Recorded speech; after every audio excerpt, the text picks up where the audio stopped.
కథల సమయంకు స్వాగతం. నేను మీ రమ్య. హలో అండి. ఈరోజు మనం హోతా పద్మినీదేవి గారు రాసిన చుక్కల చీర అనే కథ విందాం. ఈ కథ ఏప్రిల్ 2001 సంవత్సరంలో ఆంధ్రభూమి సచిత్ర మాసపత్రికలో ప్రచురితమైన కథ. ఇక ఆలస్యం చేయకుండా కథలోకి వెళ్ళిపోదాం రండి. ఆరు బయట పడుకొని ఆకాశంలోని నక్షత్రాలని చూస్తుంటే ముత్యాలుకి మళ్లీ చుక్కల చీర గుర్తొచ్చింది. ఆకుపచ్చ చీరకి ఎర్రటి అంచు, చీరంతా ఎర్రటి చుక్కలున్న చీర తను కట్టుకుంటే ఎంత బాగుంటుంది. తమ కులంలో తెల్లటి వాళ్ళు ఉండడం అరుదు. అలాంటిది తను తెల్లగా నొక్కుల జుట్టుతో పుట్టింది. ఏ గొప్పింట్లోనూ పుట్టవలసిన దానివే నువ్వు అని తల్లి తండ్రి తనని ముద్దులాడేవారు. నిజానికి తన అందం చూసే కదా రంగడు 10,000 కట్నం ఇస్తామని వచ్చిన సంబంధాన్ని వదులుకొని తనం చేసుకున్నది. పెళ్లినాడైనా చుక్కల చీర కట్టుకొని రంగడి చేత తాళి కట్టించుకోవాలనే తన కోరిక తీరనే లేదు. కొత్త చీరలు కొనుక్కోవడానికి తమ తాహతెంతని. తన తండ్రి రిక్షా లాగుతాడు. తల్లి 4 ఇళ్లలో పాచి పని చేస్తుంది. 4 ఆడ 2 మగపిల్లలలో తనే పెద్దది. ఇంట్లో పెళ్లి ఖర్చులకి డబ్బు లేదు. తల్లి పనిచేసే 4 ఇళ్ల వాళ్ళు తలొక 100 రూపాయలు బహుమతిగాను, తలకు 200 జీతంపై తీర్చుకునేలాగానూ ఇచ్చారు. పెళ్లిపీటల మీద తను కొత్త చీరతోనే కూర్చుంది. కానీ అది చుక్కల చీర కాదు. తల్లి పనిచేసే ఇళ్లవాళ్లు సంవత్సరానికి కొత్త చీర పెడతారు. ఆ చీరలు పాపం తల్లి ఉంచుకోకుండా తనకే ఇచ్చేసింది. ఇంటి పరిస్థితి తన కోరిక తీరందని హెచ్చరిస్తున్నా నోరు విడిచి తల్లిని అడిగింది, అమ్మా నాకు చుక్కల చీర కొనిపెట్టవే. తల్లి జాలిగా అసహాయంగా ఆ రోజు తన వైపు చూసిన చూపు తనిప్పటికీ మర్చిపోలేదు. కొంటానులేమ్మా, కానీ ఇప్పుడు కాదు. నువ్వు అత్తారింటికి వెళ్లేటప్పటికి కొంటాను. ముందు ఈ పెళ్ళవని. పెళ్లి కొడుక్కి ఒక జత బట్టలైనా కొనాలి. పెళ్లివారికి ఒక పూటైనా భోజనం పెట్టాలి. మీ అయ్య షావుకారి దగ్గర అప్పు చేస్తానన్నాడు. వడ్డీలు ఎంతవుతాయో ఏమిటో అందామె నిస్సహాయంగా. అక్క పెళ్లికి నాకు కొత్త బట్టలు కొనవా అని 2వది రాగం తీసింది. దానికి 3వది 4వది తాళం వేశారు. తల్లి తను పనిచేసే ఇళ్లలోని యజమానులను బ్రతిమాలి వాళ్ల పిల్లల పాత బట్టలు తెచ్చిచ్చి వాళ్ళని సమాధానపరిచింది. పెళ్ళయ్యాక తల్లి అనుకున్నట్లుగా ముత్యాలుకి చుక్కల చీర కొనిపెట్టలేకపోయింది. చుక్కల చీర కట్టుకోవాలనే ముత్యాల కోరిక తీరనే లేదు. తీరని కోరికకి బలమెక్కువ అన్నట్లు ఆమెలోని ఆ కోరిక రోజు రోజుకి బలపడసాగింది. మంచం పట్టిన మామ, 4 రోజులు పనిలోకి వెళ్తే 10 రోజులు నీరసంతో మూలిగే అత్త, రంగడు పగలంతా రిక్షా లాగితే వచ్చే డబ్బులతో 2 పూటలా కడుపు నిండడమే కష్టంగా ఉండేది. దానికి తోడు అత్తామామలకి ఏ రోజు మందులు కొనక తప్పదు. రంగడితో ముత్యాలు పెళ్ళై 4 ఏళ్లు దాటుతున్నా చుక్కల చీర కొనుక్కోవాలనే ఆమె కోరిక అందని ద్రాక్ష పండుగానే మిగిలిపోయింది. ఈ 4 ఏళ్లలోనూ రంగడి తండ్రి చనిపోయాడు. తల్లి పూర్తిగా మంచం పట్టింది. ముత్యాలకు 2 సార్లు గర్భస్రావమై వైద్యం కోసం చేసిన అప్పు మిగిలింది. నిత్యావసర వస్తువుల ధరలు చుక్కలంటుతున్న వర్తమానంలో చుక్కల చీర కొనుక్కోవాలనే తన కోరికకి ముత్యాలు నీళ్లు వదిలేసుకుంది. 2వ ఆట సినిమా విడిచిపెట్టే వరకు రిక్షా లాగి మళ్లీ తూర్పు ఎర్రబడక ముందే పనిలోకి వెళ్లిన అవసరాలకి డబ్బు సంపాదించలేని మొగుడు కష్టంలో పాలు పంచుకోవడానికి ముత్యాలు 2 ఇళ్లలో పాచి పనికి కుదిరింది. తను పనిచేసే ఇళ్లలో అమ్మగారులు ఇచ్చే పాత చీరలనే పట్టు చీరలంత అపురూపంగా కట్టుకుంటుంది. యజమాని పని మనిషికి చీర కొనిపెట్టడం రివాజైనా చీరకు బదులు డబ్బు అడిగి పుచ్చుకుని అప్పులు తీర్చడంలో భర్తకి తన వంతు సహకారం అందిస్తుంది. ముత్యాలు బట్టలు ఉతుకుతుంది. పాల నురుగు లాంటి చీర ఒకటైతే గులాబీ రంగు చీర మరొకటి. ఆమె ఆ చీరల్ని చేతులతో ఆప్యాయంగా స్పృశిస్తూ సబ్బు పట్టిస్తుంది. దానికి ఆ చీరల్ని చూసినప్పుడల్లా ఆశ్చర్యమే. ఇంత శుతిమెత్తని గుప్పిట్లో ఎమిడిపోయే ఈ చీరలని ఎవరు ఎక్కడ నేస్తారు, వాటి ఖరీదు ఎంత ఉంటుంది అని ఆలోచిస్తూ మళ్లీ తనలో తానే అనుకుంటుంది. కలిగిన మహారాజులు ఎంత ఖరీదైన చీరలైనా కొనుక్కుంటారు. ముత్యాలు ఆ చీరల్లో తనని ఊహించుకోసాగింది. ఈ గులాబీ రంగు చీర తన ఒంటి మీద ఎంత బాగుంటుంది. ఆ తెల్ల చీర మాత్రం, తెల్ల చీరలో తనని భర్త చూస్తే ఆ కళ్లలోని మెరుపు తలుచుకుంటే ఆమె ఒళ్లంతా చక్కిలీలు పెట్టినట్లయింది. ముత్యాలు ఎవరో బిగ్గరగా పిలవడంతో ఆమె ఊహాలోకంలో నుంచి వాస్తవానికి వచ్చి ఉలిక్కి పడి చూసింది. ఏమిటి ముత్యాలు కలగంటున్నావా? అనురాధ నవ్వుతూ అడిగింది. అమ్మగారు అది కంగారు పడిపోయింది ముత్యాలు. బట్టలు నేను జాడిస్తాను, కానీ నువ్వు టైలర్ దగ్గరికి వెళ్ళి ఈ చీరకి ఫాల్ వేయించడానికి ఇచ్చిరా. బట్టలు జాడించే వెళ్తానమ్మగారు. ఇప్పటికే ఆలస్యం అయిపోయింది, ఇంటికి వెళ్ళాలనిపించడం లేదేమిటి నీకు? పొద్దున మీ అత్త కొంట్లో బాగాలేదన్నో. ఎంతసేపు అమ్మగారు, 10 నిమిషాల్లో జాడించేస్తాను. ముత్యాలు గబగబా బట్టలు జాడించడం మొదలుపెట్టింది. అనురాధ ఆమె జాడించిన బట్టలను తీగ మీద ఆరేసింది. తడి చేతులను కొంగుతో తుడుచుకొని పైకి దోపిన చీర కుచ్చిళ్లను క్రిందకు జార్చింది ముత్యాలు. చీర ఇవ్వండమ్మా, మిషన్ కాడికి వెళ్ళొస్తా. అనురాధ చీర ప్యాకెట్ను అందించింది. ఫాల్ కూడా అందులోనే ఉంది. ఒక్క చీరగా, రేపటికల్లా ఇమ్మని చెప్పు. ఎల్లుండి శుక్రవారం పూజ చేసుకొని కట్టుకుంటాను. అలాగే నమ్మగారు. మిషన్ కాడ నుంచి ఇంటికి వెళ్ళిపోతాను. మీ అత్త కొంట్లో బాగోలేకపోతే సాయంకాలం పనిలోకి రాకు. అలాగే నమ్మగారు. ముత్యాలు బయటికి వచ్చింది. 2 వీధుల అవతల ఉన్న టైలర్ షాప్కి వెళ్లి చీర ఉన్న ప్యాకెట్ని టైలర్కి అందించి యజమానురాలు చెప్పమన్నది యథాతథంగా చెప్పింది. టైలర్ చీరను బయటికి తీసి చూశాడు. రేపు సాయంకాలం ఇస్తానని చెప్పు అన్నాడు. ఆ చీరను చూసిన ముత్యాలు కళ్ళు సంభ్రమంతో పెద్దవయ్యాయి. గుండె క్షణం కొట్టుకోవడం ఆగి తిరిగి రెట్టింపు వేగంతో కొట్టుకోవడం మొదలుపెట్టింది. ఆకాశ నీలపు రంగు చీర అది. చీరంతా జరీ చుక్కలు నక్షత్రాల్లా మెరుస్తున్నాయి. ఆ చీరను చూడగానే చుక్కల చీర కొనుక్కోవాలని దాని మనసులో అజ్ఞాతంగా ఉండిపోయిన కోరిక మళ్లీ తలెత్తింది. ఎంత బాగుంది చీర! ముత్యాలు ఉలుకు పలుకు లేకుండా కళ్ళప్పగించి ఆ చీరనే చూస్తుండడం గమనించి టైలర్ అన్నాడు. రేపు సాయంకాలం పంపుతానన్నానుగా, వెళ్ళు. ఆమె కలలో నడుస్తున్న వ్యక్తిలా యాంత్రికంగా నడిచి అక్కడి నుంచి వచ్చేసింది. కళ్ల ముందు ఆ చీర మెదులుతుంటే చవకలోనైనా అలాంటి చీర కొనుక్కోవాలనే కాంక్ష దాని మనసులో బలీయం కాసాగింది. ఆ రాత్రి సందేహిస్తూనే తన మనసులోని కోరికని మొగుడు దగ్గర బయటపెట్టింది. వాళ్ల పెళ్ళయ్యాక ఇన్ని సంవత్సరాలలోనూ ఇది కావాలి అని నోరు తెరిచి అడగని భార్య కోరిక విని రంగడు ఆశ్చర్యపడ్డాడు. కట్టుకున్న దానికి ఒక చీర కూడా కొనివ్వలేని తన అసమర్థతకి సిగ్గుపడ్డాడు కూడా. తప్పకుండా కొనిపెడతానే, రోజు 2 రూపాయలు దాచినా 2 నెలల్లో నీకు చీర కొనగలను అన్నాడు. ముత్యాలకి ప్రపంచాన్ని జయించినంత గర్వంగా ఉంది. 2 నెలల్లో తను చుక్కల చీర కొనుక్కుంటుంది. ఆ రాత్రి దానికి కలలో చుక్కల చీరలు కనిపించాయి. ఎరుపు, పసుపు, ఆకుపచ్చ, నీలం అన్నీ చుక్కల చీరలే. శుక్రవారం నాడు అనురాధ ఆ చీర కట్టుకున్నప్పుడు ముత్యాలు సంబరంగా చూస్తూ అంది. చీర సానా బాగుందమ్మా. నీకు నచ్చిందా? మీ అయ్యగారికి నచ్చలేదే? అనురాధ నవ్వింది. ఈ చీర ఖరీదెంతమ్మగారు? 600. అమ్మో, 600లే! తన 3 నెలల జీతం.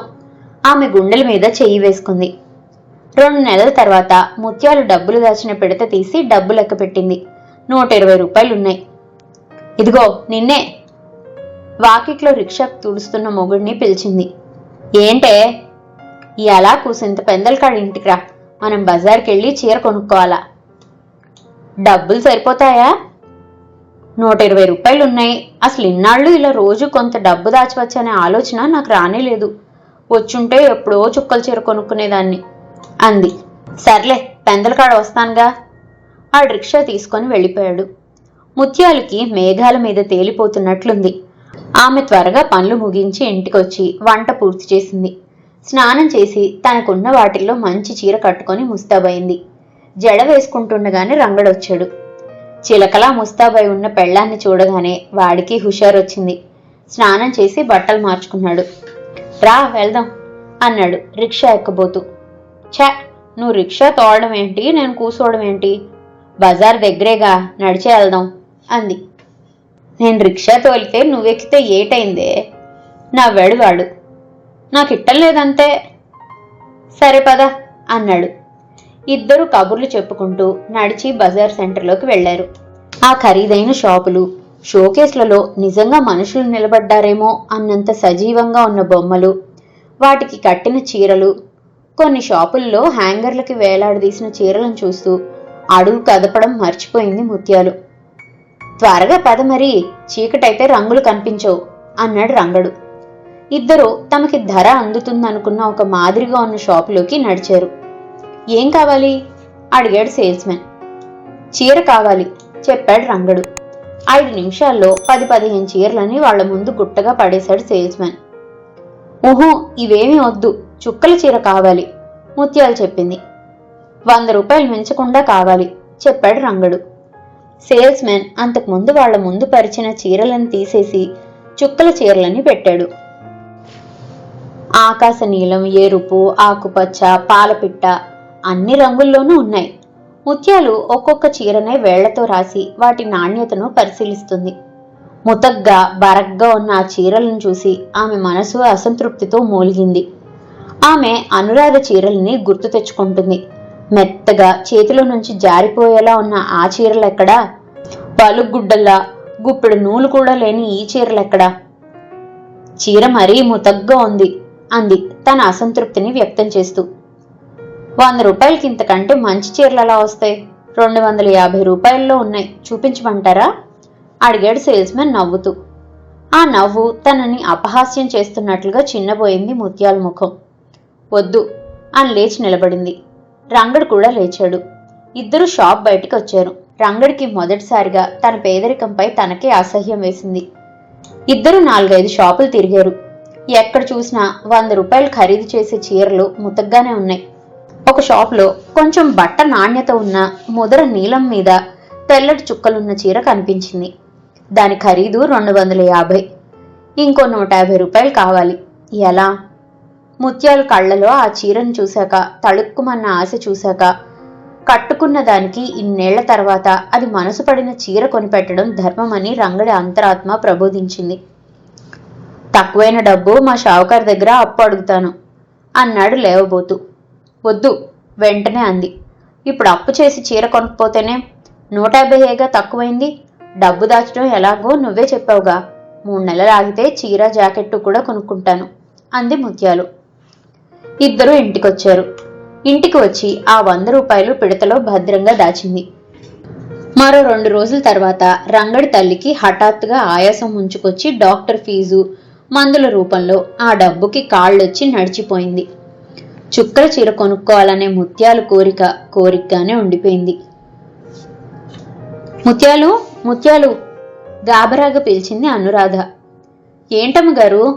చేస్తున్న పనిని మధ్యలోనే ఆపి కంగారుగా పరిగెత్తుకుని వెళ్ళింది ముత్యాలు. ఈ చీర చూడు, ఇస్త్రీవాడు ఎలా కాల్చేశాడో. అనురాధ చేతులలో ఆకాశ నీలం రంగులో జరీ చుక్కలున్న చీర ఉంది.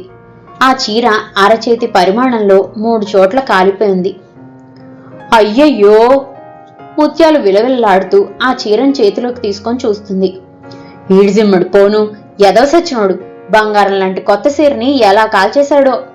ఒకే ఒక్కసారి కట్టుకున్నాను అనురాధ విచారంగా అంది. పొరపాటున కాలిందే అనుకో, చీర కాల్చేశాను తప్పైపోయింది అని చెప్పకుండా గమ్ము నూరుకొని మడత పెట్టిస్తాడా? అవతల వీధిలో ఉంటాడు, వెళ్ళి లాక్కొస్తాను. చీర ఖరీదు వసూలు చేయండి. పోనీలేదు, వాడెన్ని రోజులు కష్టపడితే 600 వస్తాయి. వాడు కడుపు మీద కొట్టిన పాపం నాకెందుకు? ఆమె నిరాసక్తంగా చీరను మడత పెట్టి పక్కన పెట్టింది. యాంత్రికంగా పనిచేస్తుందన్న మాటే గాని ముత్యాలు కళ్ల ముందు ఆ చీర మెదులుతుంది. ఆమె కళ్లల్లో నీళ్లూరుతున్నాయి. బంగారం లాంటి చీర ఎలా కాలిపోయిందో. తనవి పాపిష్టి కళ్ళు, తన దిష్టి తగిలింది ఆ చీరకి. 4 రోజుల తర్వాత అనురాధ ముత్యాలని పిలిచి ఆ చీరని దాని చేతుల్లో పెట్టబోయింది. ఈ చీర నువ్వు కట్టుకో ముత్యాలు. నేనా? అదేంటమ్మగారు, అంత ఖరీదైన చీర నాకెందుకు? ఆమె కంగారు పడిపోయింది. కాలిపోయిన చోట నిలువున కత్తిరించి మిషన్ మీద అతికాను. 3 అతుకులొచ్చాయి. అనురాధ చీర మడతలు విప్పి చూపించింది. పోనీ మీరు ఇంట్లో కట్టుకోండి అమ్మగారు. అంతగా కాకపోతే మీరు 6 నెలలు కట్టాక ఈ చీర నాకే ఇద్దరు గాని. మీ అయ్యగారికి అసలు ఈ చీరే నచ్చలేదు. అలాంటిది ఈ అతుకుల చీర కట్టుకుంటే అసలే ఇష్టపడరు. నువ్వు ఈ చీర కట్టుకో, నీకెలాగో ఒక పాత చీర ఇవ్వాలనుకుంటున్నాను. బలవంతంగా ఆ చీరని ముత్యాల చేతిలో పెట్టింది. ముత్యాల ముఖం సంతోషంతో దీప్తివంతమైంది. ఎన్నాళ్ల కల ఈ చుక్కల చీర. ఆ కల ఇన్నాళ్లకు విజయమైంది. ఒక చెంప బాధగానూ ఉంది. పాపం అమ్మగారు మనసు పడి కొనుక్కున్న ఈ చీరని ఒకే ఒకసారి కట్టుకున్నారు. అనురాధ తన జాకెట్లలో నుంచి ఆ చీరకు సరిపడే ఒక జాకెట్ కూడా ఇచ్చింది. ముత్యాలు మేఘాలలో తేలిపోతూ ఇంటికొచ్చింది. పొయ్యి అంటించి ఎసరు పెట్టింది. వాకిలూడ్చి కళ్ళాపి జల్లి కూని రాగాలు తీస్తూ ముగ్గు వేసింది. వంట పూర్తయ్యాక తలంటి స్నానం చేసి ఆ చీరను కట్టుకుంది.